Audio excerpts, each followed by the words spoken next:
നമസ്കാരം. പിണറായിയുടെ വീട്ടിലേക്ക് ഇ ഡിയെ പറഞ്ഞു വിട്ടു. സുഡാപ്പികൾക്കും മൗദൂദികൾക്കും സംഘികൾക്കുമിടയിൽ ഹീറോയാകാൻ ശ്രമിക്കുന്ന ദാമോദര മേനോൻ സതീശനോട് കേരളത്തിലുള്ളവർക്ക് പറയാനുള്ളത് ഒരു സിനിമാ ഡയലോഗാണ്. താൻ ആരെയാണോ ഈ പേടിപ്പിക്കുന്നത്? പിണറായി വിജയനെയോ?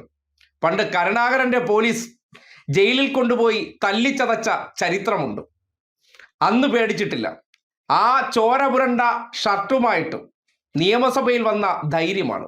ഇന്ന് വരെ പോലീസിന്റെ കയ്യിൽ നിന്ന് ഒരു ഈർക്കിൽ കൊണ്ട് പോലും അടികിട്ടിട്ടില്ലാത്ത, അല്ലെങ്കിൽ ഒന്ന് ജയിൽ എന്താണെന്ന് അറിയാതെ വളഞ്ഞ വഴികളിലൂടെ ശാഖകൾ ഉൾപ്പെടെ കയറി ഇറങ്ങി നിരങ്ങി ഇന്നിപ്പോ ഈ കസേരയിലേക്ക് മുഖ്യ സേവകനായി എത്തിയ ശേഷം അദ്ദേഹം നേരെ പോയി പ്രധാന സേവകനെ കണ്ടിട്ട് എൻ്റെ വഴി തടസ്സം നിൽക്കുന്നവരെയെല്ലാം ഇല്ലായ്മ ചെയ്യണം, എന്നിൽ ചിലർ നിക്ഷിപ്തമാക്കിയിട്ടുണ്ട്. ആരൊക്കെ?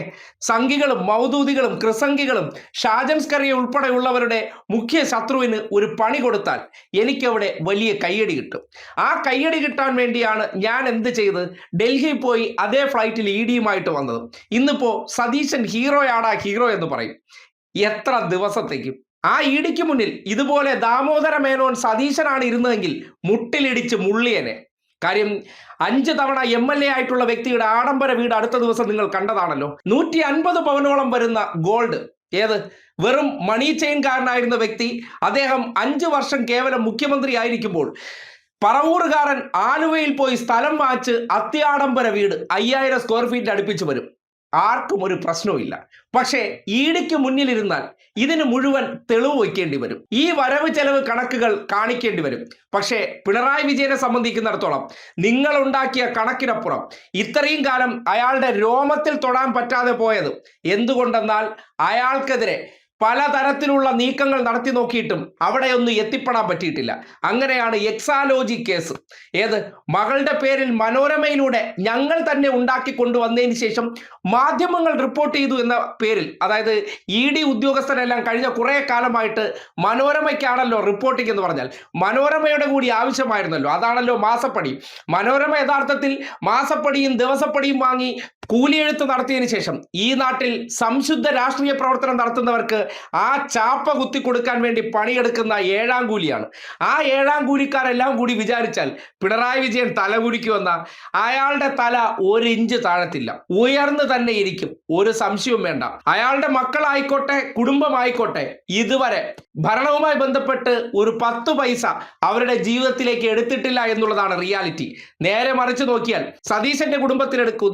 മുഖ്യമന്ത്രി ആകുന്നതിന് തൊട്ട് മുന്നോടിയായിട്ട് ചാർട്ടേഡ് ഫ്ലൈറ്റിലാണ് അദാനി ഗ്രൂപ്പ് അയാളെ മംഗലാപുരത്ത് കൊണ്ടുപോയി ഇതേ മോഡിജിയുടെ ഫോട്ടോയ്ക്ക് താഴെ ഇരുത്തി ഡീലുകൾ ഉറപ്പിച്ചിരിക്കുന്നത്.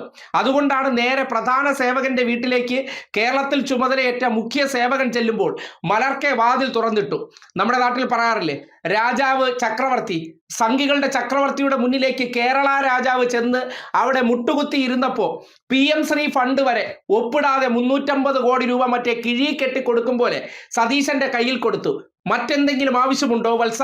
നിന്റെ പ്രവർത്തനങ്ങൾ, നിന്റെ പാദസേവയിൽ ഞാൻ പ്രീതിപ്പെട്ടിരിക്കുന്നു. എന്താണ് വേണ്ടത്? ഉടനടി ഇ ഡിയും കൂടി അയച്ച് എൻ്റെ ശത്രുക്കളെ ഒന്ന് ഇല്ലായ്മ ചെയ്യണം. അതിനുവേണ്ടിയും എനിക്ക് കുറച്ച് ഹീറോയിസ്റ്റിക് പേരെടുക്കാൻ അത് ആവശ്യമാണ്. അതിനുവേണ്ടി ചെയ്യുന്ന ഈ പ്രവർത്തനങ്ങൾ കൊണ്ടൊന്നും ഒരു ചുക്കും ചെയ്യാൻ സാധിക്കില്ല. അയാൾ ഇ ഡിക്ക് മുന്നിലും കരുത്തോടു കൂടി തന്നെ ഇരിക്കും, തല ഉയർത്തി തന്നെ ഇരിക്കും. അയാളുടെ വീട്ടിൽ നിന്ന് അനാപത്തായിട്ട് ഒരു ചുക്കും കണ്ടെത്താനും പോകുന്നില്ല. പിന്നെ വാർത്താ ആഘോഷം, അതാണല്ലോ നമ്മുടെ ലക്ഷ്യം. അതിലൂടെ വ്യക്തിയെ കളങ്കിതനാക്കുക, അയാളിലുള്ള ജനസമ്മതി കുറയ്ക്കുക, നമുക്ക് നാട് നീളെ വായ്ത്താരിയിടാൻ കുറെ കള്ള കഥകൾ സൃഷ്ടിക്കുക. ഇതാണല്ലോ ലക്ഷ്യം വെക്കുന്നത്. അതുകൊണ്ടൊന്നും ഒരു വ്യക്തി അയാൾ ജീവിതം കൊണ്ട് നേടിയെടുത്ത പലതും നിങ്ങൾക്ക് തകർക്കാനാകില്ല. പക്ഷേ വളഞ്ഞ വഴിയിലൂടെ ഈ കേരളത്തിന്റെ മുഖ്യ സേവകൻ കസേരയിലേക്ക് സതീശൻ എത്തിപ്പെട്ടതിൽ കോൺഗ്രസിനകത്ത് തന്നെ എത്ര പേർ അംഗീകരിക്കുന്നുണ്ട്? സതീശൻ എന്ന വ്യക്തിയെ കോൺഗ്രസ്സുകാർ തന്നെ ഏത് രീതിയിലാണ് കാണുന്നത് എന്നതിനെ സംബന്ധിച്ച് തെരഞ്ഞെടുപ്പ് കഴിഞ്ഞതിന് ശേഷം മൗദൂദികളെയും സുഡാപ്പികളെയും ചേർത്ത് കസേരയ്ക്ക് വേണ്ടി പിടിവലി നടത്തിയ സന്ദർഭത്തിൽ ഈ നാട്ടിലെ കോൺഗ്രസ്സുകാരെല്ലാം ഇയാൾ മുഖ്യമന്ത്രിയായി വേണ്ട എന്ന് പറഞ്ഞവരാണ് ഭൂരിപക്ഷവും.